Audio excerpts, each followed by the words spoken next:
do trabalho, mostrava o calvário dela, saindo, acho que se não me falha a memória, às 4 horas da manhã de casa para chegar às 7 ou 8 horas da manhã no trabalho, e saindo às 4, 5 horas da tarde para chegar às 8 horas da noite em casa, né? Então o que a gente vem observando é essa valorização excessiva dos terrenos vai empurrando essa massa de trabalhadores para cada vez mais longe desse centro urbano. Como é que você vê essa questão e como é que poderia ser resolvido isso? Pois é, esse é um ponto crítico no nosso planejamento urbano, porque esse processo, né, que a gente na área de estudos urbanos critica e aponta como um processo de segregação socioespacial, em que os pobres vão indo morar cada vez mais longe das áreas de oportunidade de emprego e das áreas com maior oferta de saúde, educação e consumo da cidade.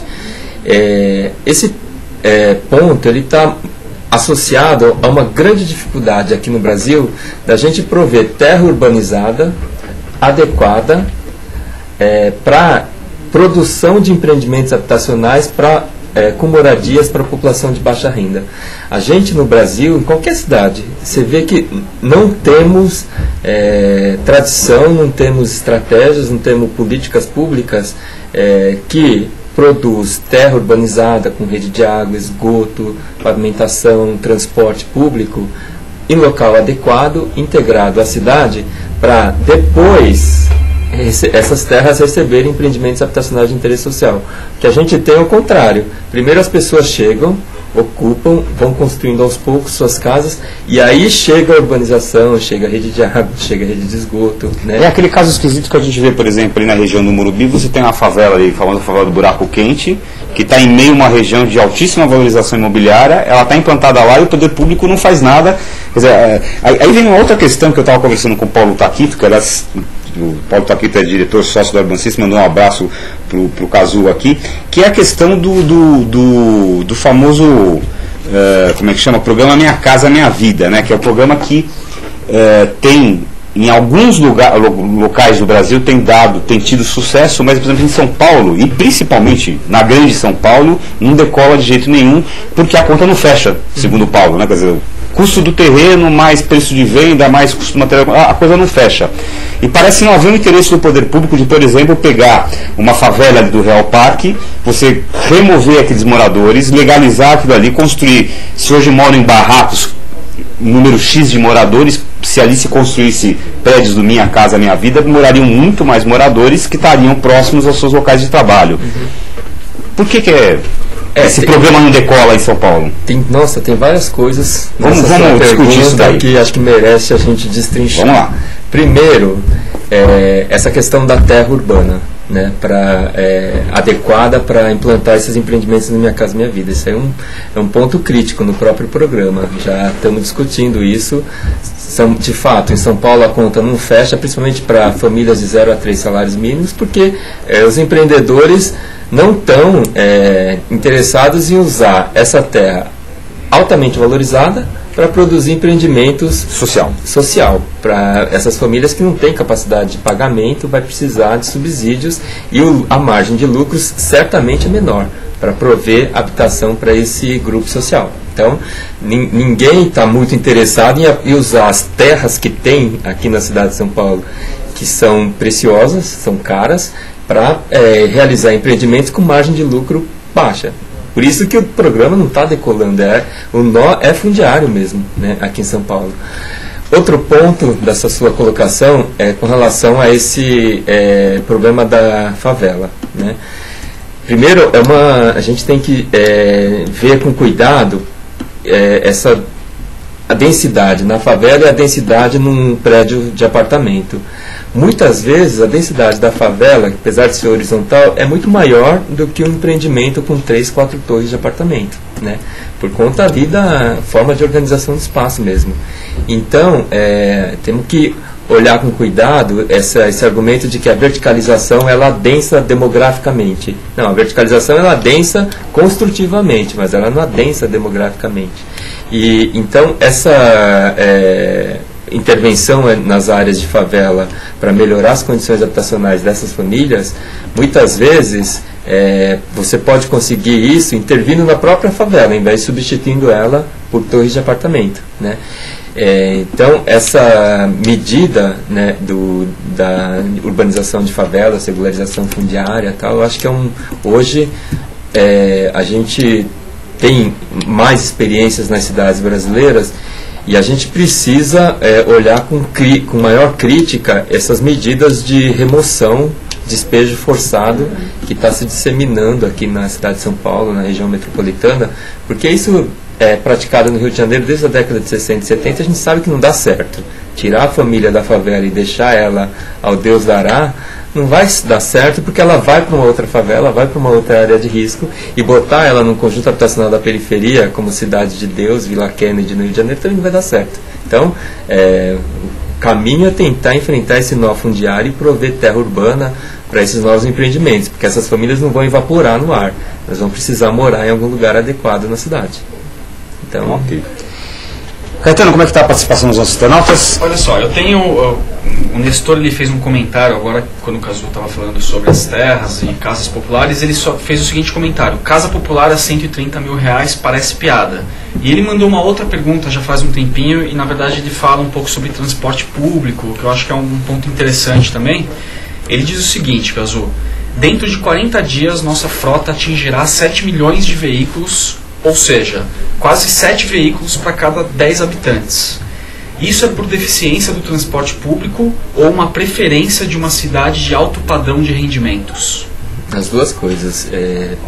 Uma cidade com mercado consumidor forte, né, com capacidade de comprar automóveis, vai consumir automóvel hoje, né? E a gente vê isso em outras cidades, mesmo que essa cidade tenha uma boa oferta de transporte público, né?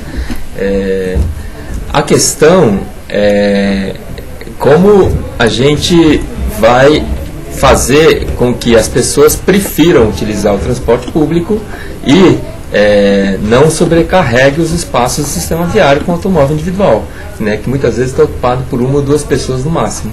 Então, eu acho que hoje, além da oferta do sistema de transporte público, o que a gente precisa fazer tem a ver com uma colocação que você fez no início, Gilberto, que é essa disseminação de oportunidades pelos diferentes espaços da metrópole, porque o que define uma metrópole é a policentralidade delas, né? Então, esse sistema de transporte público ele tem que se disseminar nos espaços, mas junto com uma distribuição mais equilibrada de empregos, de consumo, de escolas, de hospitais, de universidades, porque está tudo concentrado aqui em São Paulo no quadrante sudoeste, né? Enquanto tiver essa configuração, não adianta a gente expandir transporte público, porque vai continuar tendo 3, 4 milhões de pessoas vindo da periferia metropolitana para vir trabalhar, estudar e consumir aqui.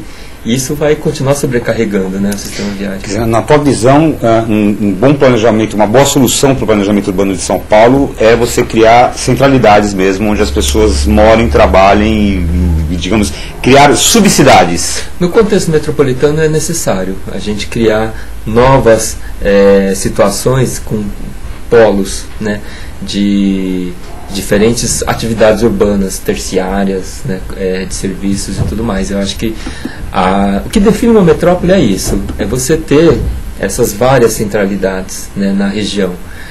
Agora, isso é uma questão de planejamento urbano mesmo, porque a gente precisa de ter medidas e investimentos que induzam isso, né? O Plano Diretor de São Paulo ele tem uma proposta de se constituir uma rede de centralidades interligadas, né, na cidade, aproveitando as centralidades de bairro, dinamizando isso, né? Eu acho que isso pode em termos de ser, educação, saúde, assim, de vários aspectos, né? Serviços. Aproveitando, né, os nós do sistema de transporte público, os grandes equipamentos de saúde, os grandes equipamentos de consumo e tentando estimular ali, né, centralidades urbanas. Isso vem sendo colocado e discutido, mas em São Paulo isso acontece muito espontaneamente, sem muito planejamento, né? Agora, o que a gente tem visto nas experiências de planejamento é que essa indução de novas centralidades, ela depende de grandes projetos urbanos, né? E esses grandes projetos urbanos têm que estar articulados a um sistema de transporte de massa na região metropolitana. Então, essa equação, né, ela precisa ser trabalhada junto, né? Os grandes projetos urbanos com um sistema de transporte de massa e efetivação de direitos sociais. Eu acho que esses 3 pilares é o que a gente precisa efetivar. Sustenta um grande projeto de planejamento urbano, eficiente.